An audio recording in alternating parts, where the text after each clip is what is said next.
नमस्कार सुमित जी, बहुत बहुत स्वागत है आपका। नमस्कार अनिल जी। जय सिया राम। जय सिया राम।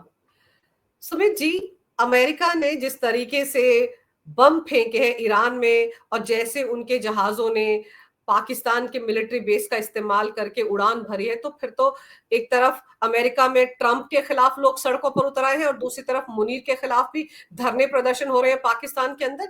कैसे देखा जाए इस सबको? देखिए अनिल जी, पहली बात यह है कि एक चूरन है जो आसिम मुनीर ने और उनकी गवर्नमेंट ने पूरी पूरी कंट्री को इन्होंने चटाया, दिया नहीं चटाया। आसिम मुनीर बोलते रहे, गवर्नमेंट बोलती रही कि हम ईरान के साथ खड़े हैं, और जब इन्होंने बोला कि हम ईरान के साथ खड़े हैं, उसके बाद आसिम मुनीर डोनाल्ड ट्रंप को मिलने जाते हैं, वहां पर लंच करते हैं और वहां पर दो सौदे करते हैं। सौदे क्या थे? एक ईरान का, दूसरा बलूचिस्तान का। बलूचिस्तान के जितने मिनरल्स हैं वो सारे के सारे ट्रंप की फैमिली को बेच दिए क्रिप्टो में पैसे लेने के लिए। आपको मालूम है इन्होंने क्रिप्टो की बहुत बड़ी डील अमेरिका के साथ करी है, और अमेरिका के साथ नहीं, अमेरिकन प्रेसिडेंट अपनी कुर्सी पे बैठे हुए अपनी फैमिली के क्रिप्टो का जो उनका वो है कनेक्शन है उसको बेच रहे थे, और आसिम मुनीर ने उसको खरीदा है। पहली बात। दूसरा, जो धोखा दिया है ईरान को, आप देखिए, बेशक वो शिया हैं, पाकिस्तानी सारे सुन्नी हैं। अब जब ये युद्ध का टाइम आता है, ये शिया सुन्नी सारे इकट्ठे हो जाते हैं। अब जो आसिम मुनीर ने धोखा दिया है ईरान को कि भी अपनी एयर स्पेस को यूज करने दे दिया, एयर बेसिस यूज किए नहीं किया उसकी पुष्टि नहीं है, लेकिन एयर स्पेस यूज हुआ है इसकी मेरे पास कंफर्म न्यूज है कि एयर स्पेस पाकिस्तान का यूज हुआ और ईरान को अच्छी तरह से धोया गया है अमेरिका की तरफ से, इसलिए प्रदर्शन हो रहा है। लेकिन जो ये प्रदर्शन होते हैं ये ऐसे नहीं होते, इसके पीछे किसी का हाथ होता है। पब्लिक अपने आप बाहर नहीं आती है, यानी कि कोई है जो इन सबको उकसा रहा है। वो कौन हो सकता है उसके ऊपर बाद में बात करेंगे, लेकिन इन सबको बाहर बुलाया जा रहा है क्योंकि आसिम मुनीर ने एक काम नहीं किया, बहुत काम किए हैं। मैं हमेशा बोलता हूं कि इस आदमी के पीछे 3 मुल्क लगे हुए हैं। वो कैसे? आपको याद होगा कि ये आदमी आसिम मुनीर 27 मार्च को जब ये गया ईरान में तो घड़ियां देकर आया था। जिसको घड़ी दी वो सारे मिरेकुलसली वही लोग टारगेट हुए, और जिस कमरे में घड़ी पड़ी थी उस कमरे में अटैक हुआ ड्रोन से इजराइल की तरफ से, और वो लोग मारे गए। पहली बात तो ये। दूसरा, जो इसने क्रिप्टो में अभी डील करी है अमेरिकन प्रेसिडेंट के साथ, और तीसरा बलोचियों का जो सारा हक छीन लिया, और चौथा उसका रीजन एक है कि इस बंदे ने आकर जो रेडिकलाइजेशन इंक्रीज किया है, जिस दरिंदगी से इसने लोगों को दबाया है अपनी सत्ता के कायम रखने के लिए, उसके कारण लोग सड़कों पे आए हैं और लेके कौन आ रहा है। आपको मालूम है कि बलोची भी पीछे पड़े हैं, सिंधी हैं, सारे एक एक जो फैक्शंस हैं वो सारे के सारे बोल रहे हैं कि हमें मालूम है कि आसिम मुनीर क्या काम कर रहा है, हमारी जिंदगियां खराब कर दी हैं, इसको हटाना जरूरी है।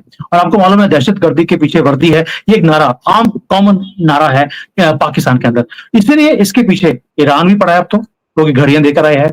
इसराइल पड़ा है क्योंकि इसराइल को मालूम है कि ये जो न्यूक्लियर फैसिलिटी है ईरान के अंदर उसको डेवलप करने के लिए वो पाकिस्तान का हाथ है। आसिम मुनीर बहुत ज्यादा इसको सपोर्ट करता रहा, और जब ये आईएसआई का चीफ था तब भी इसने जो न्यूक्लियर की फैसिलिटी है, जो न्यूक्लियर की टेक्नोलॉजी है, वो सारी की सारी ईरान को ट्रांसफर करने वाला पाकिस्तान था। और आपको याद होगा 3-4 महीने पहले इनके 18-19 जो इंजीनियर थे वो अगवा हो गए थे, आज तक पता नहीं वो कहां गए हैं, और पाकिस्तान ने उनको, लास्ट टाइम भी अपनी बात करी थी, उनको छुड़वाने के लिए पाकिस्तान ने कोई काम नहीं किया। तो इसराइल को मालूम है ये सारे इंजीनियर्स ये कहां गए हैं, ये अगवा नहीं हुए, उनको ट्रांसफर किया गया है। और तीसरा, भारत तो पीछे है ही है। मोदी जी ने बोल दिया था पहलगाम के जिसने अटैक करवाया है उसके मास्टरमाइंड को मैं छोड़ूंगा नहीं। आप सोच के देखिए, 3-3 कंट्रियां पीछे पड़ी हैं। इसलिए आसिम मुनीर ने क्या किया, कंट्री का सौदा कर लिया डोनाल्ड ट्रंप के साथ। उन्हें मालूम है ट्रांजैक्शनल प्रेसिडेंट है, आप इसका फायदा देख लीजिए, उसके बाद आपको इम्यूनिटी मिल जाएगी। इसने जाकर अपने कंट्री का सौदा कर लिया अमेरिकन के साथ, ताकि इसको पॉलिटिकल माइलेज मिल जाए। हो सकता है कल को प्रेसिडेंट भी बना दिया जाए, क्योंकि उनको तो कठपुतली चाहिए अमेरिकन को। इसलिए सारे को देखते हुए इसके खिलाफ प्रदर्शन हो रहा है। अब प्रदर्शन एक कंट्री नहीं करवा रही, मैं पहले बोला है, प्रदर्शन करवाने के लिए पीछे किसी का हाथ चाहिए। अमेरिका प्रदर्शन नहीं करवाएगा, डीप स्टेट का हाथ नहीं है। इसके पीछे वो कंट्रीज हैं 3 जो आसिम मुनीर की अब गर्दन कटी हुई देखना चाहते हैं।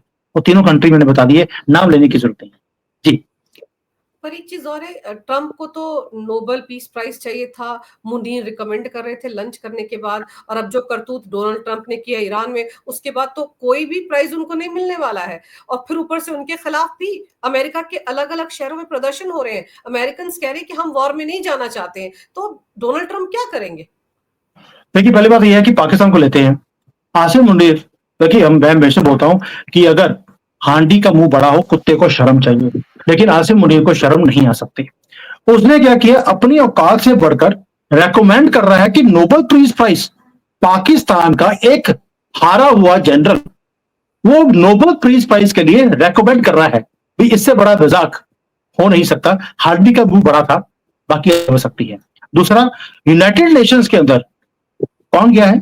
चाइना, रशिया और पाकिस्तान, तीनों ने मिलकर वहां पे लेटर दिया है कि ये युद्ध नहीं होना चाहिए। कंडेम किया है अमेरिका को। पाकिस्तान कंडेम कर रहा है अमेरिका को, वो भी यूनाइटेड नेशंस में फिर दोबारा से। हांडी का मुंह बड़ा हो, कुत्ते को शर्म चाहिए कि उसकी औकात क्या है। लेकिन आसिम मुनीर है, वो अपने आप को अपने कंट्री में वो दिखाना चाहता है एक चीज। क्या दिखाना चाहता है कि देखिए आपका जो आर्मी चीफ है वो आपके कंट्री को कितने बड़े बड़े प्लेटफॉर्म्स पे वो लेके जा रहा है, कितनी वैल्यू है। मैं एक स्ट्रीट डॉग की तरह मुझे बुलाया गया व्हाइट हाउस में, मैंने वहां पे खाना खाया, हड्डियां रखी गई, मैंने चूसी उसको। तो ये दिखाना चाहता है अपने कंट्री के अंदर कि देखिए मैं कितना महान आदमी हूँ, क्रिप्टो में मैं डील करके आया हूँ। तो ये जो सारी चीजें हैं उस कंजम्पशन के लिए अच्छी लगती हैं और कुछ भी नहीं है। एज फार एज अमेरिका में प्रोटेस्ट इज कंसर्न, जायज है। जायज इसलिए है क्योंकि डोनाल्ड ट्रंप का जो कैंपेन था वो ये था कि मैं एंडलेस यूजलेस वॉर्स के अंदर मैं एंटर नहीं करूंगा, जो दुनिया में वॉर चल रहे हैं उनको मैं बंद करवा दूंगा पहले दिन जिस दिन मैं प्रेसिडेंट बन गया। यानी कि 20 जनवरी को मैं बना हूं, 21 जनवरी को सारे युद्ध बंद हो जाएंगे और सारा दुनिया तरक्की पे आएगी। आप देखिए जितने युद्ध थे वो बढ़ गए हैं अमेरिकन प्रेसिडेंट के आने के बाद। हमास का इजराइल के साथ, यूक्रेन का रशिया के साथ, इधर इजराइल का ईरान के साथ और भारत का पाकिस्तान के साथ छापा अभी बंद नहीं हुआ है। विराम है, बंद नहीं हुआ है, वो चालू है। तो एक युद्ध बंद नहीं हुआ, ऊपर से अमेरिकन प्रेसिडेंट एंटर कर गया इस युद्ध के अंदर। गुस्सा इसलिए है, उसका रीजन है। आपको मालूम है कि डोनाल्ड ट्रंप युद्ध में जाना नहीं चाहते थे, लेकिन उन्हें धकेला गया। लॉबी है, एक लॉबी है, not of deep state but of Israelis. इसराइलियों ने वहां पे जो दबदबा है फाइनेंशियल मार्केट के ऊपर, उन्होंने एक ऐसा खौफनाक चीज दिखाई डोनाल्ड ट्रंप को कि अगर हमने ईरान के ऊपर हमला नहीं किया तो ये न्यूक्लियर बम बन जाएगा अगले हफ्ते, और सबसे पहला न्यूक्लियर बम इजराइल पे और दूसरा आपके ऊपर गिरा जाएगा। इसलिए उनको धकेला गया है। American president did not know कि ही इज बीइंग, उसको एक जिसको बोलते हैं बेवकूफ बनाया, डोनाल्ड ट्रंप को बेवकूफ बनाया गया है। तो जो उसका सपोर्टर है, ये डेमोक्रेट्स नहीं है, आपको ये भी समझना चाहिए जो प्रोटेस्ट कर रहे हैं। वहां पर दो कम्युनिटीज हैं जो प्रोटेस्ट कर रही हैं, एक ईरानियंस और दूसरे जो मागा सपोर्टर थे, जिन्होंने बोला कि तुमने हमें प्रॉमिस किया था कि तुम युद्ध में नहीं जाओगे और तुम ईरान जैसी कंट्री के साथ युद्ध में जा रहे हो। ये पता लगे दोबारा से इराक की तरह अगले 20 साल तक हम लड़ रहे हैं एंडलेस वॉर, जिसकी कोई जरूरत नहीं थी। ये इजराइल का और ईरान का अपना मामला है, why should we go there, इसलिए प्रोटेस्ट हो रहे हैं। दूसरा, मैं पहले बोला आपको, जैसे पाकिस्तान में जो प्रोटेस्ट है उसको मैन्युफैक्चर किया जा रहा है, पीछे से सपोर्ट होती है, पीछे से पैसे आते हैं, तो ये सारे काम होते हैं। अब ईरान क्या कर रहा है? ईरान ने जो युद्ध था, उन्होंने पहले बोला था कि हम अमेरिका को हर जगह पे नुकसान पहुंचाएंगे। उन्होंने अमेरिका को अमेरिका के अंदर ही नुकसान पहुंचाना शुरू कर दिया। उसका एक बहुत बड़ा कारण है 159 पीपल। अब आप बोलेंगे 159 का नंबर क्या है? जब जो बाइडन थे उन्होंने टॉप ईरानियन उग्रवादियों को उन्होंने एंट्री दी थी अमेरिका के अंदर, और जब वो पकड़े गए तो उनको छोड़ भी दिया गया था। अब ये जो 159 हार्डकोर टेररिस्ट है ईरान के, जो पूरे अमेरिका के अंदर फैले हुए हैं, ये ऑर्गेनाइज कर रहे हैं ये सारे प्रोटेस्ट को, और वहां पे अब लोगों को मारा भी जाएगा, वहां पे सब कुछ होगा, गुंडागर्दी होगी, क्योंकि ईरान के जो खमेनी के लोग हैं ये टेररिस्ट से कम नहीं है। उनका नाम बेशक होगा कि आर्मी के लोग हैं, पर ये टेररिस्ट है।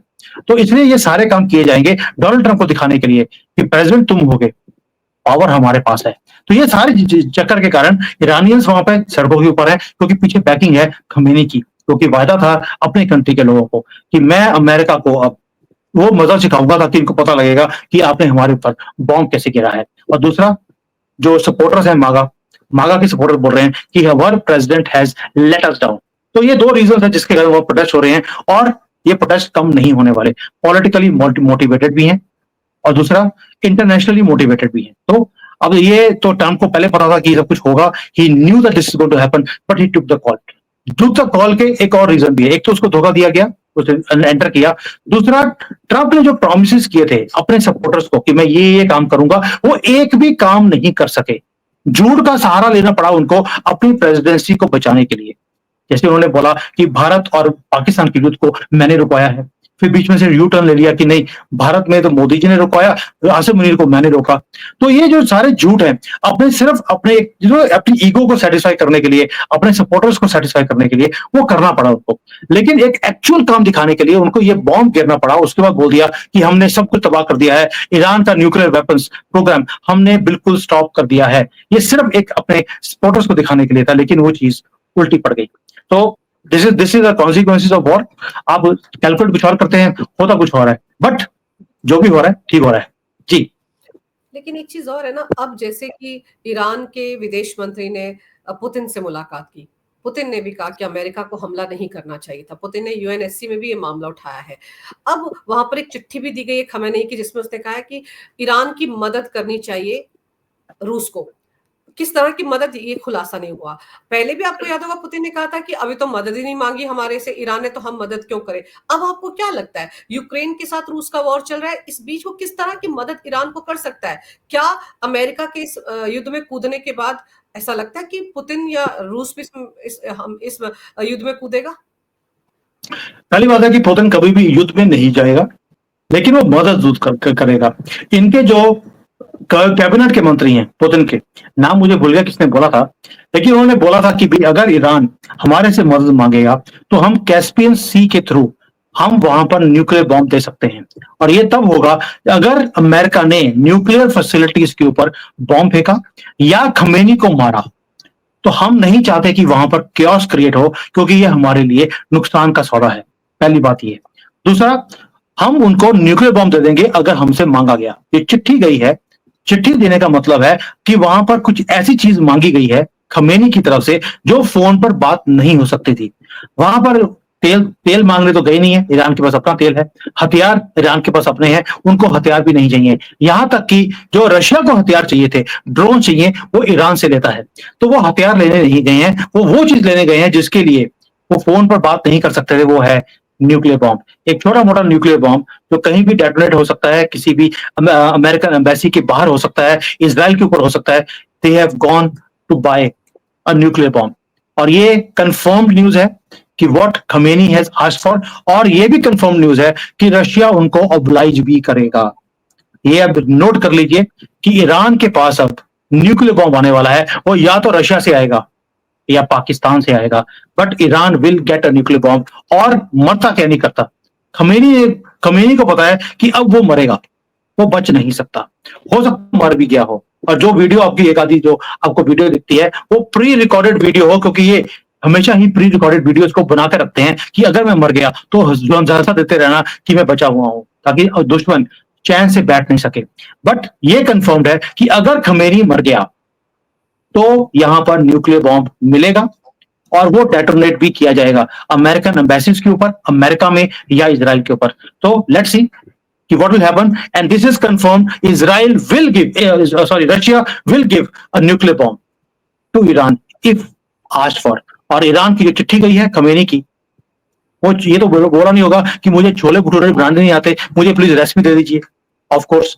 और वो ये भी बोलेगा कि मुझे भी आपकी वोडका बड़ी अच्छी होती है तो मुझे वोडका भेज दीजिए। मुस्लिम कंट्री है, वोडका भी मांग नहीं सकते, हथियार मांग नहीं सकते, खाना मांग नहीं सकते। वो मांगेगा तो एक ही चीज, वो है न्यूक्लियर बॉम्ब। दूसरा, as far as Russia is concern, Russia नहीं चाहता कि यहां पर रेजिम चेंज हो, यहां पर क्योस क्रिएट हो, क्योंकि अगर क्योस क्रिएट हुआ ईरान में तो यहां पर 6-7 कंट्रीज बन जाएंगी। बलोची बोलते हैं कि जो बलोचिस्तान के साथ इलाका है वो ट्रेडिशनली बलोचियों का इलाका था, वो लेके जाना चाहते हैं। नॉर्थ में कर्डिश वाले हैं, वो लेके जाना चाहते हैं। जो साउथ वेस्ट का एरिया है वो टर्की लेके जाना चाहता है। तो 5-6 हिस्से ईरान के हो जाएंगे और सारे के सारे इलाके एक दूसरे के, जिनको बोलते हैं आंख से आंख मिला के बात नहीं करते, ये आपस में लड़ना शुरू हो जाएंगे जैसे सीरिया में हो रहा है।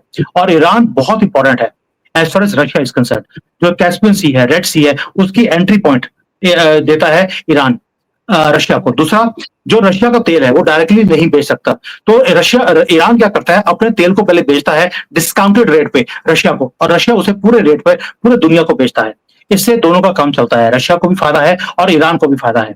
इसलिए वहां पर रजीम चेंज होना रशिया के नुकसान की बात है। और लास्टली, जब उसको युद्ध में ड्रोन्स की जरूरत थी तो उसे सिर्फ ईरान ने सपोर्ट किया था। चाइनीज ड्रोन भी काम नहीं आए थे, लेकिन जो ईरान के ड्रोन्स हैं उन्होंने जिसको बोलते हैं पूरा एक डैमेज दिया था यूक्रेन को। So these are many many points जिसके कारण रशिया ईरान को सपोर्ट करेगा, इसराइल को नहीं। और वैसे भी रशिया ने कभी भी इसराइल को सपोर्ट नहीं किया, पैलेस्टीनियंस को सपोर्ट किया है। तो आप समझ सकते हैं कि ईरान, पैलेस्टीन, हमास, हिजबुल्ला और हौतीस, इन सबको ईरान की सपोर्ट है और ईरान को उसके पीछे रशिया की सपोर्ट है। सो दिस इज द मजबूरी। अब न्यूक्लियर बॉम्ब आपको ईरान के हाथों में आता हुआ दिखाई देगा, and this is what is written in the letter, guaranteed and confirmed. जी। और आप जैसे कह रहे हैं ना कि खमेनी का अंत नहीं होना चाहिए, रिजीम चेंज नहीं होना चाहिए, ये बातें तो पुतिन पहले भी क्लियर कर चुके हैं कि खमेनी को अगर मारा गया तो बहुत बुरा होगा। और साथ ही साथ उन्होंने ये कहा था कि खमेनी पर हमले की कोशिश भी बुरे नतीजे लाएगी। तो ये तो वो पहले क्लियर कर चुके कि रिजीम चेंज उनको नहीं चाहिए। लेकिन अब आपको क्या लग रहा है, क्योंकि एक तरफ तो ये बातचीत चल रही थी, दूसरी तरफ खबरें ये भी फैलाई गई ईरानियन मीडिया की तरफ से कि सीरिया में जो मिलिट्री बेस है यूएस का, वहां पर ईरान ने हमला किया है। हालांकि अभी तक ईरान ने इस हमले के बारे में कुछ नहीं कहा, लेकिन उनके मीडिया ये नैरेटिव सेट कर रहे हैं। आपको लगता है कि ये सच में ये हमला हुआ होगा? और अगर ऐसा होता है फिर तो वो जो नाटो कंट्रीज का आर्टिकल 5 है वो रिवोक हो जाएगा। देखिए, पहली बात यह है, युद्ध के अंदर इंफॉर्मेशन एंड डिसइंफॉर्मेशन ये बहुत ज्यादा फैलाई जाती है। आपने देखा होगा कि कल जब B2 बॉम्बर्स को यूज किया गया अमेरिका की तरफ से, तो एक नोटिफिकेशन जारी हुआ ईरान की तरफ से कि हमने एक B2 बॉम्बर को डिस्ट्रॉय कर दिया है। उसकी फोटो में भी डिस्ट्रक्शन की आर्टिफिशियल इंटेलिजेंस यूज कर उन्होंने जारी भी कर दी है। जबकि अमेरिका के जो सातों के सातों B2 बॉम्बर्स है वो वापस अपने बेस पे पहुंच चुके हैं। तो ये मिसइंफॉर्मेशन और डिसइंफॉर्मेशन का टाइम है। इसमें क्या सच है क्या गलत है ये बाद में पता लगेगा। लेकिन ईरान बार बार अपनी इंडिकेशन दे रहा है कि भाई हम आपकी एम्बेसीज को डिस्ट्रॉय करेंगे, उसके ऊपर अटैक करेंगे। वो वहां पर सीरिया में हुआ है, नहीं हुआ, नहीं होगा। रीजन बीइंग ईरान जो चीज बोलता है वो नहीं करता, और युद्ध में ऐसा ही होता है। ये अटैक करेंगे उस जगह पर जहां पर अमेरिका सोच भी नहीं सकता कि यहां पर अटैक हो सकता है। अटैक होगा कुछ ऐसी एम्बेसीज के अंदर, होगा एम्बेसी के ऊपर, लेकिन ऐसी एम्बेसी के ऊपर जो मिडिल ईस्ट के अंदर है। मेरा अपना अनुमान है कि अगर ईरान अटैक करेगा वो सीरिया में, सऊदी अरेबिया में नहीं करेगा, वो करेगा ओमान में, कतर में, बहरीन में। ये ऐसी कंट्रीज हैं जहां पर कोई सोच भी नहीं सकता कि यहां पर अटैक हो सकता है। और युद्ध के अंदर एलिमेंट ऑफ सरप्राइज होता है। सीरिया, अमेरिका इतना बड़ा बेवकूफ नहीं है कि उसे पता नहीं होगा कि मेरी कौन सी एम्बेसी के ऊपर अटैक हो सकता है। इंटेलिजेंस की रिपोर्ट्स उनके पास दुनिया में सबसे पहले आती हैं। अभी तो लोग सोचते हैं उनकी CIA को पता लग जाता है कि किसने क्या सोचा है। तो ईरान सीरिया की इनकी एम्बेसी के ऊपर अटैक करे और अमेरिका को पता ना हो, नॉट पॉसिबल। सो ये मेरे हिसाब से इट माइट बी कि थोड़ा सा इन्होंने ऑपरेशन कर दिया। जैसे पहले भी इन्होंने टेल अवीव के अंदर जो एम्बेसी थी उसके पास एक मिसाइल गिरा था जिसमें उनके शीशे टूट गए थे एम्बेसी के। That was something which was actually happening. लेकिन अभी सीरिया में अटैक किया है, मेरी पॉसिबिलिटी कम है। मेरे हिसाब से होगा तो बहरीन में या ऐसी कोई कंट्रीज हैं मिडिल ईस्ट की जहां पर किया जाएगा, not in the Muslim world. यहाँ पे जो सीरिया है जहां पर जिहादियों की गवर्नमेंट है, जिसे बैठाया ही अमेरिकन CIA ने है। CIA अपने ही बैठाए हुए आदमी के अपने ही घर में अपनी एम्बेसी के ऊपर अटैक करवाएगा, ये पॉसिबिलिटी नहीं है। It will be a surprise. Surprise भी बड़ा होगा, छोटा नहीं करेगा, बिकॉज खमेनी को मालूम है उसके दिन नंबर्ड है। मरने से पहले he want to be a खलीफा, और ये अगर मरना ही है तो मार के मरो, वो वाला तो इनकी कम्युनिटी का वैसे भी एक दस्तूर है। They will do something big but not something small. Don't worry about it. जी, आप सही कह रहे हैं कि कतर में कर सकता है ईरान हमला किसी भी मिलिट्री बेस पर यूएस की। उसका रीजन ये है कि अमेरिका ने एक एडवाइजरी भी जारी की है और कतर में अपने नागरिकों को घर के अंदर रहने की सलाह दी है, बाहर नहीं निकलने की सलाह दी है। तो अगर ये एडवाइजरी जारी हुई तो इसके पीछे कोई ना कोई इंफॉर्मेशन उनके पास है, CIA के पास। Of course. और ये तभी मैं बोल रहा हूँ, ये सारी कड़ियों को देखकर और जितना जियो पॉलिटिक्स को मैं समझता हूँ, मैं वॉर को पूरी करीबी क्या कहते हैं उसको, करीबी जगह से मैं फॉलो करता हूँ कि भी वॉर में क्या स्ट्रेटेजीज है। जैसे भारत और पाकिस्तान का युद्ध हुआ, मैंने करीबी देखा कि पाकिस्तान की स्ट्रेटेजी क्या थी, भारत की स्ट्रेटेजी क्या थी पाकिस्तान के ऊपर। तो ये जो ईरान कर रहा है, ईरानियंस को आपको समझना पड़ेगा कि हमेशा ही आपको सरप्राइज देते हैं। जैसे हाउतीज है, इन्होंने इतने 3H जो क्रिएट कर रहे हैं, हाउतीज, हिजबुल्लाह, हमास, ये तीनों हमेशा सरप्राइज करते हैं। October 7 was a surprise. Hezbollah वालों ने जब भी अटैक किया सरप्राइज किया। और अब भी जो ईरान है, क्योंकि इन सबको चलाने वाला एक ही आदमी है, ईरान को और तीनों H को, वो है इनका खमेनी। और खमेनी की सोच हमेशा ये होती है कि दुश्मन को सरप्राइज एलिमेंट से आप अटैक कीजिए। और सरप्राइज एलिमेंट कुछ ऐसा आएगा जो अमेरिका कभी सोच नहीं सकता। बहरीन में और कतर में उन्होंने एडवाइजरी जारी करी है, वैसे तो भारत में भी करी है कि भारत के अंदर भी जो एडवाइजरी है लेवल 2 की एडवाइजरी उन्होंने इशू कर दी है। तो मे बी ये नेवर नो, यहाँ पर भी खमेनी को प्यार करने वाले कश्मीर के लोग, बंगाल के लोग और केरला के लोग बहुत हैं। 20 करोड़ जिहादी हैं भारत में जो खमेनी को प्यार करते हैं। क्या पता है कोई भी पागल आके भारत की एम्बेसी में, जो भारत में अमेरिका की एम्बेसी है, उसको अटैक कर दे। So it can be anywhere. तो एडवाइजरीज जारी कर दी गई हैं। Let's see where it happens and जो अटैक होगा इट विल पिक। ये आप नोट कर लीजिए, अगर खमेनी नहीं मरा है अभी, अगर वो है तो अपनी नाक बचाने के लिए, अपनी धाक दिखाने के लिए, आफ्टर ऑल उसने नाम दिया अपने आप को सुप्रीम लीडर, यानी कि अल्लाह के बाद अगला लीडर यही है, तो उसको बचाने के लिए उसे कुछ बड़ा करके दिखाना पड़ेगा and he will do something big. अगर उसके पास न्यूक्लियर बॉम्ब आ गया, फिर उसको एम्बेसी को और उसको अटैक करने की जरूरत नहीं है, then he will go for the kill. फिर इजराइल गया, then he will throw the bomb on Israel. और फिर ईरान ने तो ये भी कहा है ना कि दुनिया में जहां कहीं पर भी एक भी अमेरिकी नागरिक है वो हमारे टारगेट पर है, उसको सावधान रहने की जरूरत है। और खबरें तो ये भी है ना कि अमेरिका ने इंटरनल सिक्योरिटी को भी बड़ा हाई कर दिया है, हाई अलर्ट पर है, क्योंकि उनको डर है कहीं दूसरा 9/11 ना हो जाए। देखिए, मैं पहले बोला आपको, बाइडन अपने प्रेसिडेंसी छोड़ने के बाद फर्स्ट थिंग ही डिड, उसने ईरानियंस को, जो उग्रवादी थे, उनको कंट्री में पनाह दी। उसको मालूम था कि ये लोग मेरे लिए काम करेंगे एक दिन, और वही काम होगा। इसलिए अमेरिकन प्रेसिडेंट को मालूम है कि उनके कंट्री में कहां कहां पे कौन कौन से लोग हैं जो ये काम कर सकते हैं।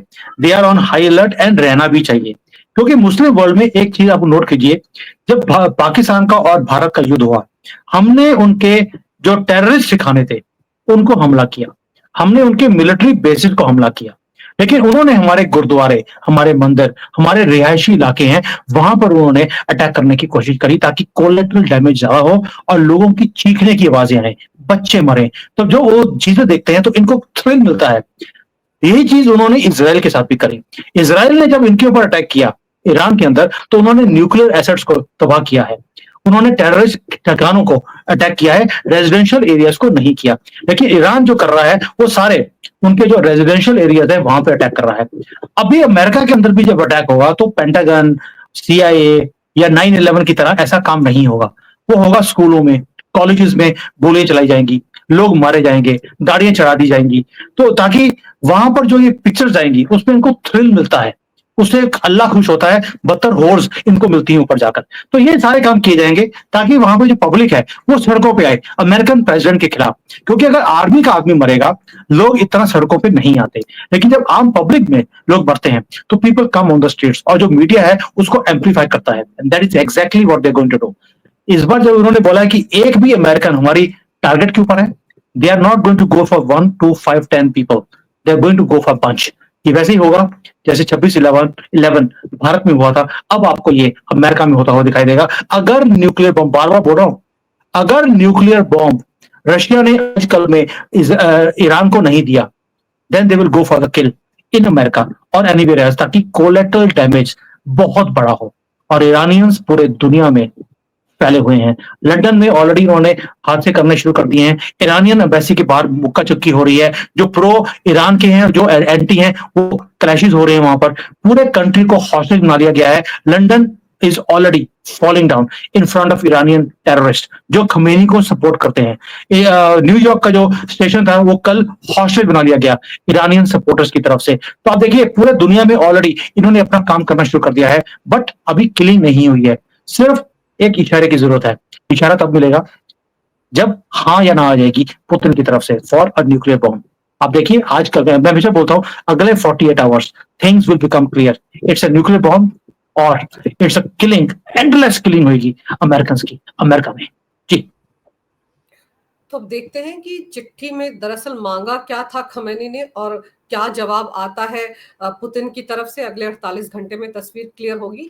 लेकिन ये तो तय है कि ईरान जो है, आप सही कह रहे हैं कि वो कहीं ना कहीं जो अमेरिकन मिलिट्री बेसिस है उनको टारगेट करेगा। मिडल ईस्ट में कम से कम 17-18 ऐसी जगह है जहां इनके अपने मिलिट्री बेस हैं, तो उनमें से किसी ना किसी को टारगेट जरूर किया जाएगा। और शायद इसीलिए एडवाइजरी जारी की जा रही है ट्रंप प्रशासन की तरफ से। सुमित जी, आपने समय निकालकर इस विषय पर बहुत ही अहम जानकारी मेरे दर्शकों को दी। आपका बहुत बहुत धन्यवाद। नमस्कार। भारत माता की जय हो। वंदे मातरम। जय सिया राम। जय सिया राम।